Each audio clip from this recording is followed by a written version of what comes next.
आने वाले बजट में रेल यात्री किराए में कोई बढ़ोतरी की संभावना नहीं है। इसके अलावा माल भाड़े भी नहीं बढ़ेंगे। 2014 से रेल माल भाड़े में कोई बढ़ोतरी नहीं की गई और बीते 3 सालों से यात्री किराए भी नहीं बढ़े हैं। दूसरी खबर IDFC फर्स्ट बैंक की तरफ से।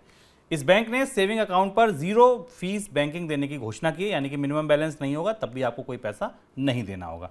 आमतौर पर इसके अलावा भी 25 ऐसी बैंकिंग सुविधाएं हैं जिन पर यह बैंक कोई चार्ज नहीं लेगा, जिसमें IMPS, RTGS, NEFT तमाम सेवाएं हैं।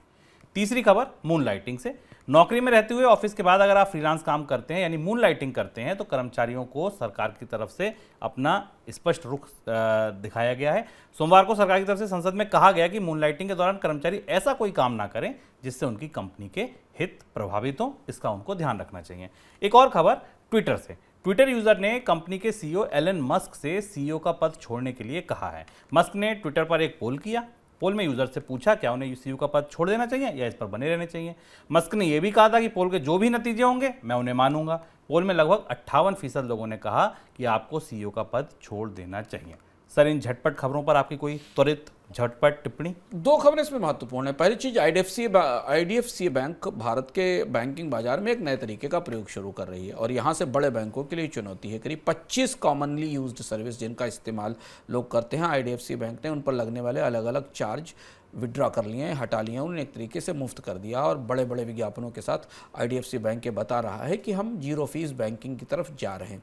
छोटे बैंकों के लिए करना आसान है, छोटे बैंकों को बाजार में ग्राहक जुटाने के लिए, डिपॉजिटर्स जुटाने के लिए ये करना संभव है, पर क्या बड़े बैंक ऐसा कर पाएंगे और क्या रेगुलेटर RBI इसकी इजाज़त देगा कि छोटे बैंक इस तरह से बड़े बैंकों से ग्राहकों को प्रतिस्पर्धा दें? हमें देखना होगा, पर यह दिलचस्प जद्दोजहद बाजार में शुरू हो रही है। और दूसरी टिप्पणी के लिहाज से महत्वपूर्ण खबर इलॉन मस्क को लेकर है। इलॉन मस्क ट्विटर और टेस्ला के बीच में बुरी तरह उलझे दिखाई देते हैं। इलॉन मस्क ने जब कहा कि ट्विटर के CEO का पद छोड़ने के लिए पोल आया और जिसमें लोगों ने हटाने के लिए कहा, तो टेस्ला के तरफ थोड़ी सी उम्मीद की किरण दिखाई दी।